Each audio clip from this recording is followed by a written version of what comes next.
This story is titled, I wasn't invited to the family cruise, but they expected me to babysit while they are having fun, so I gave them a taste of karma. Hey everyone, before we jump into today's video, I need your help.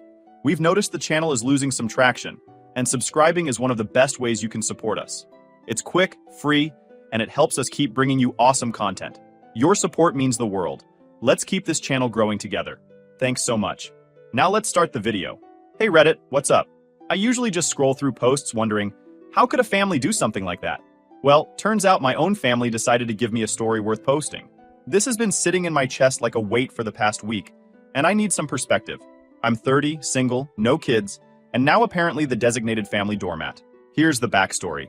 So I have that aunt, Linda, who's retiring after 40 years as a teacher. She's basically the matriarch of our family and the one who makes sure everyone stays connected. She organizes every holiday dinner, keeps track of all the birthdays, and even makes little care packages for the younger cousins when they start college. She's the glue that holds us all together. Naturally, her retirement is a big deal, and I was excited to celebrate with her. Or at least I was, until I found out I'm not actually part of the celebration. It all started last week when I was over at my parents' house for dinner. It was a typical evening. My mom fussing over what to make, my dad half watching TV, and my sister scrolling on her phone. We were chatting about random stuff, and I casually asked if anyone had ideas for a gift for Aunt Linda's retirement. That's when my sister, without even looking up from her phone, said, "Oh, we're giving her a group gift on the cruise." I just paused. What cruise? I thought I misheard her at first. I mean, surely if there was a family trip planned, I'd know about it, right? I laughed nervously and asked her what she was talking about. She looked up, clearly confused that I was confused. You know, the cruise? We've been planning it for months. All the grown-ups in the family are going. Don't tell me you forgot, she said, like I was the one who had somehow missed this massive piece of information. I turned to my mom for clarification, and she gave me this awkward smile, like she didn't want to be the one to break the news. It's a cruise to celebrate your aunt's retirement, she explained, followed by a few days in Hawaii.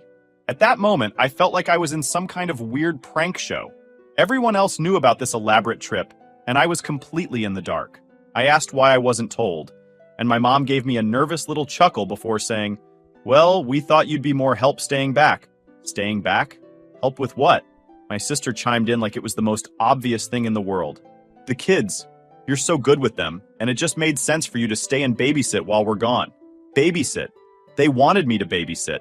Now let me paint the picture here. Between my sister, my cousin, and my other cousin, there are 4 kids under the age of 4. A 3-year-old, a 2-year-old, and twins who are just over a year old. And somehow, without even asking me, they had decided that I'd be perfectly fine staying behind to watch all of them. I stared at them in disbelief. Wait, so you're telling me you planned this whole trip, didn't invite me, and just assumed I'd be okay staying behind to babysit? My sister shrugged. Well, yeah. You're always so reliable and you don't have kids or anything to tie you down? It just made sense. Made sense to who? I looked at my mom, hoping for some kind of explanation that didn't make me feel like a complete afterthought.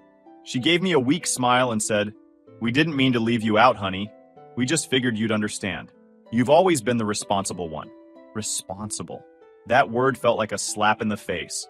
I've always been the one who steps up when someone needs help, sure. I've watched the kids in emergencies, helped out with school pickups, and even covered for my sister when she had work conflicts. But this was on a whole different level. They didn't even have the decency to ask me. They just decided. My mom tried to smooth things over by saying they'd bring me back a souvenir, like that would somehow make up for being excluded. My sister, meanwhile, acted like I was overreacting. "It's not like you'd enjoy the cruise anyway," she said casually. "You're not a big fan of large crowds, right?" Excuse me? Now they were deciding what I would and wouldn't enjoy? I sat there trying to process everything. This wasn't just an oversight. This was deliberate. They had been planning this for months in a private Facebook group, one I wasn't part of. I don't use Facebook, and they all know that. They could have texted, called, or even mentioned it in passing during the dozens of family gatherings we've had. But they didn't. When I pointed out how hurtful it was to be excluded, my mom tried to deflect. "We didn't mean to upset you. It was just practical. Practical for them." I left shortly after, too angry to keep the conversation going. But as the days passed, the anger turned into something deeper. It wasn't just about the trip. It was about what this said about how my family sees me. I'm not a person with my own needs, plans, or desires. I'm just the reliable one, the helper, the one they can count on to sacrifice when it's convenient for them. I replayed the conversation in my head over and over. I thought about the times I'd dropped everything to help my sister when she was overwhelmed with her toddler, or how I'd rearranged my schedule to help my cousin when her twins were sick. I've always been there for them, and they couldn't even bother to ask me if I'd be okay with this. The more I thought about it, the more I realized this wasn't just a one-time thing. This is how they've always treated me. I've been so eager to help and be there for my family that I didn't even notice how often they took advantage of it. But this time, I'm done. I don't know how I'm going to handle this moving forward, but one thing's for sure. I'm not staying behind to babysit. Not this time. Tell me, guys, what you think. Have you ever been in that situation before? I'll post an update once I see how things unfold. Update 1 point. Hi, everyone. I'll keep you updated since this seems to be heading toward a worse road. Alright, so after that disaster of a dinner, I spent a few days simmering in anger. I mean, how do you even wrap your head around something like that? Your entire family plans this huge, once-in-a-lifetime vacation, and not only do they not include you, but they expect you to just roll over and babysit for free? It felt so calculated, so deliberate, like they didn't even see me as part of the family. Just the help. I tried to cool off and think of how to address it without blowing up, but I wasn't going to let this slide. So I texted my sister a couple of days later and said I wanted to go on the cruise too. I figured, okay, if they didn't include me because they assumed I couldn't or wouldn't want to go, maybe I could salvage this by putting myself back in the mix. I even mentioned that I had some time off approved at work and could easily make the arrangements. Her response, "Sorry, there's no space left." What? I asked her what she meant, and she explained that the group had already secured their spots months ago and that the cruise was now sold out. She said something about how it was hard enough coordinating everything for the people who RSVP'd and that they couldn't exactly change plans now. I told her I didn't care if I wasn't on the group reservation. I'd book my own ticket. I could find my own accommodations. Hell, I'd even fly separately to Hawaii and meet them there if it came to that. I was trying to make it work, even though I was still hurt about being excluded in the first place. Then she hit me with, "Well, if you do decide to come, you'd need to figure out childcare first. We've already planned on you staying back with the kids." There it was again, the assumption. I reminded her, very calmly I might add, that nobody had asked me to babysit in the first place. I said it wasn't fair to exclude me, and then dump childcare on me, as if that was my only role in this family. I told her I wanted to celebrate Aunt Linda too, and that it wasn't right to just leave me out of such a big milestone. Her response? A half-baked apology that didn't even sound sincere. She said, "It was just an oversight. We didn't mean to hurt you." Then she added, "But it's not like we can change anything now. Everything's already set." At this point, I was done playing nice. I told her flat out that I wasn't babysitting, and that if they couldn't find someone else, it wasn't my problem. She started getting defensive, saying things like, "We all have kids, and you're the only one who doesn't," as if that somehow justified their behavior. I told her that wasn't my fault or my responsibility. I said, "You had months to tell me about this trip, and instead of including me, you decided to use me. That's not fair, and I'm not going along with it." After that, she stopped responding. I thought maybe she'd realized how messed up this all was, but no. She just passed the baton to my mom. The next day, my mom called me, and I could already hear the guilt trip in her voice before she even said anything. She started with the classic, "I just don't want there to be bad blood in the family." I told her it wasn't about bad blood. It was about respect. I said it wasn't right to exclude me from something so important, and then expect me to pick up the slack so everyone else could have fun. She just said, "Families help each other out." I just about lost it. I said, "Exactly. Families help each other. But where was the help for me? Where was the consideration for my feelings? You didn't even think to ask me what I wanted. You just assumed I'd be okay with being left out and used." She tried to soften the blow by saying, "We didn't mean to make you feel left out. We just thought you'd be more comfortable staying back." Comfortable. Babysitting 4 kids under 4 while everyone else is enjoying on a cruise. Sure, sounds so comfortable. I told her I wasn't doing it, and that was final. She sounded disappointed, like I'd let her down somehow. She even tried to play the "we're all counting on you" card, but I wasn't budging. After I hung up, I felt a mix of emotions. I was proud of myself for standing my ground, but I also felt this deep sense of betrayal. These are the people who are supposed to love and support me, and they couldn't even be bothered to treat me like an equal. The cherry on top? My cousin texted me later that day trying to smooth things over. She said she understood why I was upset, but that I should look at the bigger picture and think about how hard it is for parents to balance everything. I didn't even respond. I was too drained to argue anymore. But here's the thing. I still have my time off approved at work, and I'll be damned if I spend it at home watching kids while my family is off living it up. If they thought I was just going to roll over and take this, they've got another thing coming. I started making my own plans. Plans that didn't involve babysitting or catering to anyone else's needs. If my family wants to act like I don't matter, fine. I'll show them what that looks like. What do you guys think? Should I just go and do my own thing, or is this the wake-up call they needed? Let me know, because honestly, I'm still figuring out if I handled this the right way. Stay tuned for another update.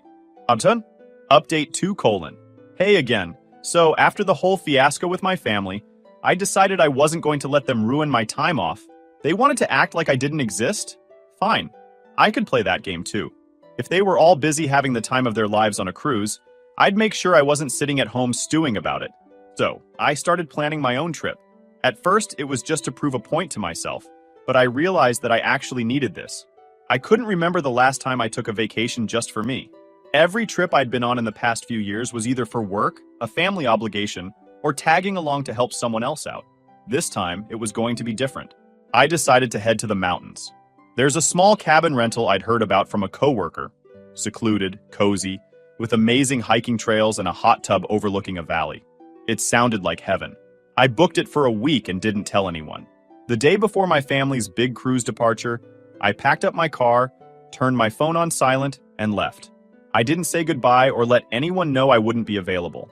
I figured if they couldn't be bothered to include me in their plans, I didn't owe them a status update on mine. The drive up to the cabin was exactly what I needed. Rolling hills, winding roads, and the kind of quiet that lets you finally breathe. When I got there, I was blown away by how perfect it was. The cabin was small but charming, with a stone fireplace, big windows, and a deck that overlooked the forest. I spent the first day doing nothing but relaxing. For the first time in what felt like forever, I wasn't worrying about anyone else. No kids to watch, no errands to run, no family drama, just me. But of course, the peace didn't last long. The morning of the cruise, my phone started blowing up. Even though I'd turned off notifications, I still saw the missed calls and texts piling up when I checked my phone later. First, it was my mom. When can we drop the kids off? Everyone's getting ready to head out. Then my sister. We're on our way to your place with the car seats. Be home, okay? Then my cousin. Hey, are you ignoring us? We're kind of in a rush here. I didn't respond to any of it. As the messages kept coming, they started to get angrier. My sister texted, "This isn't funny. We're all waiting for you to step up." My mom left me a voicemail that was all guilt-trippy, saying things like, "I just don't understand why you do this. We're a family. We rely on each other." Finally, my cousin sent me a long, ranty message about how irresponsible I was being and how selfish it was of me to leave them scrambling at the last minute. She even had the audacity to suggest that I was ruining Aunt Linda's special day by making things harder for everyone. Oh, I was furious. Ruining Aunt Linda's day? The only reason I wasn't there to celebrate her was because they didn't think I was important enough to invite. But now, I was the bad guy? Sure. I turned my phone off completely after that. I wasn't going to let them guilt me into feeling bad for sticking up for myself. The rest of the week was exactly what I needed. I hiked trails that overlooked stunning views, soaked in the hot tub under the stars, and spent hours journaling and reflecting on everything. One night, as I sat by the fireplace, I thought about how I'd let my family walk all over me for years. I'd always been the yes person, the one who dropped everything to help. And while I loved my family, I realized I'd been sacrificing my own happiness to make their lives easier. But not anymore. By the time I drove back home at the end of the week, I felt like a different person. I wasn't angry anymore, just done. Done with being the fallback option, done with being the invisible helper, done with being treated like I didn't matter. Little did I know that the fallout was waiting for me. When I got back from the cabin, I was bracing myself for the storm I knew was coming. My family hadn't heard from me in over a week, and judging by the number of missed calls and texts, they were ready to let me have it. I walked into my house and barely had time to put my bags down before my phone started ringing. It was my mom. I debated letting it go to voicemail, but I figured I might as well get it over with. The second I answered, she launched into it. "Where were you? Do you have any idea what you've done?" She was angry and disappointed, which is her favorite way to make me feel like the worst person alive. I stayed calm and said, "I was on a trip, the same way you all were. That didn't go over well." She started going on about how my sister, my cousin, and my aunt had to scramble last minute because I wasn't there for the family. Apparently, when I didn't show up, they had to make emergency arrangements. My sister ended up leaving her 2-year-old with a friend, and my cousin had to cancel her cruise entirely to stay with her twins. And now, they were all furious with me. "They're saying you ruined the trip," my mom said. "Ha! That's exactly what I wanted." I took a deep breath and asked her, "Why is it my fault that they made plans without me? Why is it my responsibility to fix a mess I didn't create?" She tried to cut me off, but I wasn't done. "You didn't invite me, Mom. You didn't even think to tell me about the trip until I stumbled across it by accident. And then, instead of apologizing, you all just assumed I'd stay back and babysit. Do you have any idea how hurtful that was?" She went quiet for a moment before saying, "We thought you'd understand. You've always been the reliable one." Reliable. There it was again. I told her, "Being reliable doesn't mean I'm your backup plan. I'm part of this family too, or at least I thought I was. But you made it clear that my only role here is to take care of everyone else while you all go off and have fun. That's not okay, and I'm not doing it anymore." She didn't like that at all. She started talking about how families sacrifice for each other, and how I was being selfish by refusing to help. I reminded her that families also respect each other, and nobody had respected me when they made these plans without including me. After that, she got defensive and said she didn't want to argue. Typical. When she realized I wasn't backing down, she hung up, but not before throwing in a "I hope you're happy with yourself" for good measure. Their bullshit didn't stop there. Later that evening, I got a long, passive-aggressive text from my sister. She accused me of abandoning her and said that I left the family in the lurch when they needed me most. She went on about how hard it was to find someone to watch her daughter last minute, and how her friend wasn't even that good with kids. My cousin also chimed in, sending a rant about how I had ruined the whole trip for her, because she couldn't find anyone to watch the twins. She even threw in a line about how my aunt was disappointed in me for not being there to celebrate her retirement. That one stung. I love my aunt, and I felt bad that I couldn't be there for her. But I reminded myself that it wasn't my fault. I wasn't even given the chance to be part of the celebration. I didn't respond to either of them. Instead, I sat down and wrote a message to the whole family in the group chat. Yes, the same one I wasn't included in when they were planning the trip. "Hey everyone, I've been hearing a lot of blame being thrown my way for the issues with the trip, so let me set the record straight. First, I wasn't invited on the cruise. Nobody told me about it until I found out by accident. That alone was hurtful. But then I was expected to babysit without even being asked. Second, I'm not responsible for fixing problems that came from your own assumptions. If you needed my help, you should have asked. I'm part of this family, not your free nanny. Lastly, I need to set some boundaries. From now on, if anyone needs my help, they need to ask me directly. And if I say no, that's the end of it. I won't be guilt-tripped or manipulated into doing things I don't agree to. I love this family, but I also deserve to be treated with respect." I sent it and put my phone down. I didn't even care what the fallout would be. For once, I wasn't bending over backward to please everyone else. I thought my firm message would end the chaos and set clear boundaries. Instead, it was like I had thrown a grenade into the family group chat. The fallout started immediately. By the next day, my phone was flooded with calls, texts, and guilt-tripping voicemails. It wasn't just about them being upset. I could deal with that. No, this was entitlement on a level I didn't know existed. The first call I picked up was from my cousin, the one with the twins. Her tone was sharp and accusatory from the start. "I just don't understand how you could do this to us," she began, skipping any pretense of politeness. I let out a slow breath. "Do what, exactly?" I asked, though I already knew where this was going. "You left us scrambling," she snapped. "We thought you'd be home to take care of the kids, and when you weren't, we had no choice but to cancel everything. Do you realize how much money we lost?" "That's unfortunate," I said calmly, "but it's not my responsibility. You should have arranged childcare in advance if you knew it would be an issue." She gasped, like I just insulted her directly. "You're being completely unreasonable. This isn't how families treat each other. Families help. Helping requires someone asking for help," I said, my voice steady but firm. "No one discussed this with me. No one even mentioned the trip to me. You just assumed I'd be okay with it, and that's not fair." She didn't like that answer.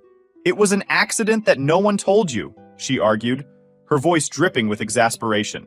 "We thought you'd be fine watching the kids. You've done it before." "And I've done it before when I was asked and agreed to it," I countered. "This time, no one asked. You can't just make plans for me and expect me to be okay with it." Then she hit me with something that left me momentarily speechless. "You know, we could have called the police for child abandonment. You were supposed to be home to care for them. It took me a second to process what she'd just said. What? I asked, genuinely baffled. You left us in a bind, she pressed on. You were the one we were counting on. It's neglectful to just leave when the kids were supposed to be with you. I couldn't help it. I laughed. You can't be serious, I said. You can't report me to the police for not agreeing to a responsibility I was never asked to take on. That's ridiculous. You don't get to assume things and then punish me when your assumption is wrong. She was silent for a moment, and I took the opportunity to keep going. My house isn't even child-proofed, I said. And to be honest, I don't particularly enjoy spending time with kids. I'm not equipped for this, and it's not something I want to do. She exploded at that. Wow, so now you're just admitting you don't care about your family? Is that it? You think you're too good to help out? No, I said. I was boiling inside. I think I'm allowed to have my own life and my own plans.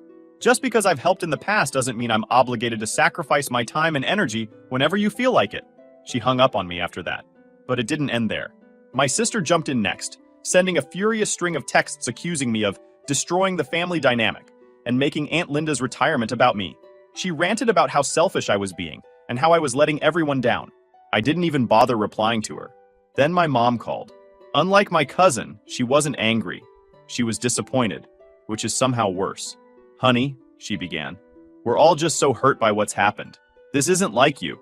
I raised you to be better than this. Mom, I interrupted, I'm not doing this. If you're calling to guilt me, save it. I'm not trying to guilt you, she insisted, though her tone said otherwise. I'm just saying, you've really upset your sister and cousin. They were counting on you, and they should have asked me if I was available, I said. They didn't. They assumed. That's not my problem. She sighed heavily. This isn't how families are supposed to work. We're supposed to help each other. Helping requires respect, I said firmly.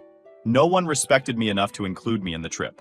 No one respected me enough to ask if I could help. They just made plans and expected me to fall in line.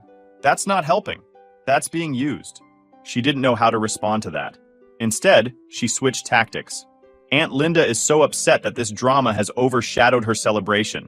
Do you even care about how this is affecting her? I felt my patience snap. If you cared so much about Aunt Linda's celebration, maybe you shouldn't have excluded someone who wanted to celebrate her too. This isn't my fault, Mom. Stop trying to make it my responsibility to fix your mistakes. She didn't say much after that, just another heavy sigh before muttering, I hope you're happy with yourself, and hanging up. The only bright spot in all of this was Aunt Linda herself. She called me later that evening. I just wanted to check in on you, she said. I heard about the drama, and I wanted to say I'm sorry.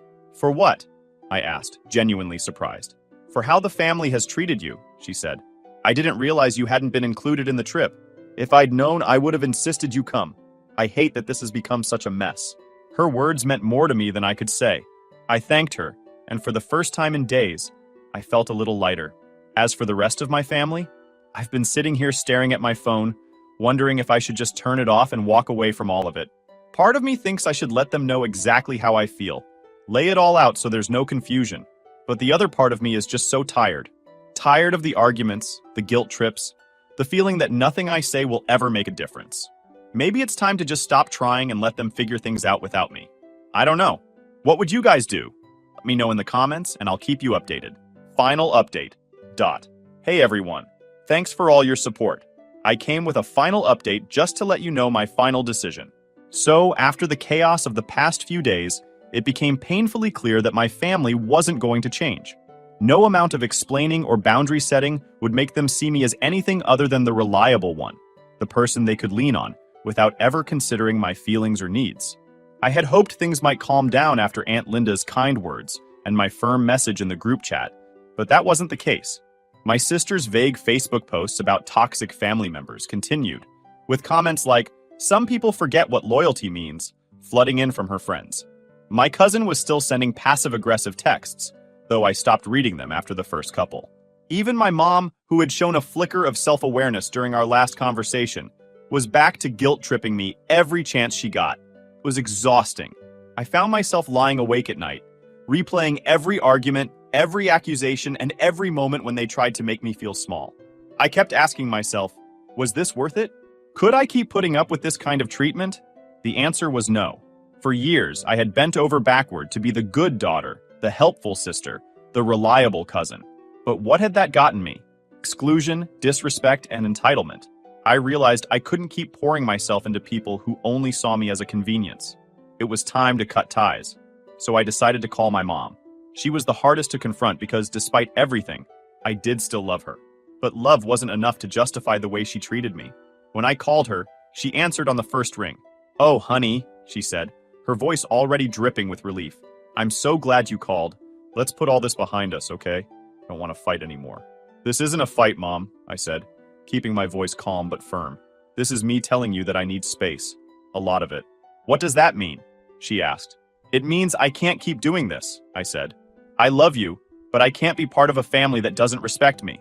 Every time I try to stand up for myself, I'm met with guilt-tripping, accusations, and all this bullshit. I deserve better than that." Her voice broke. "So what? You're just going to walk away? From me? From your sister? From everyone? If that's what it takes to protect my peace, yes," I said. "You can't mean that," she said, sounding desperate now. "Families fight. That's what we do. But we work through it. You don't just cut people off. I've been working through it for years," I said. "And all it's done is hurt me. I'm done." She cried, begged, but I didn't waver. Eventually, she realized I wasn't going to budge and hung up on me. For my sister and cousin, I just simply blocked them and didn't answer their calls. I half expected an angry message from my mom or some other family member, but to my surprise, it was quiet. Maybe they finally got the hint. For the first few days, I felt a mix of relief and sadness. Cutting ties with my family wasn't easy.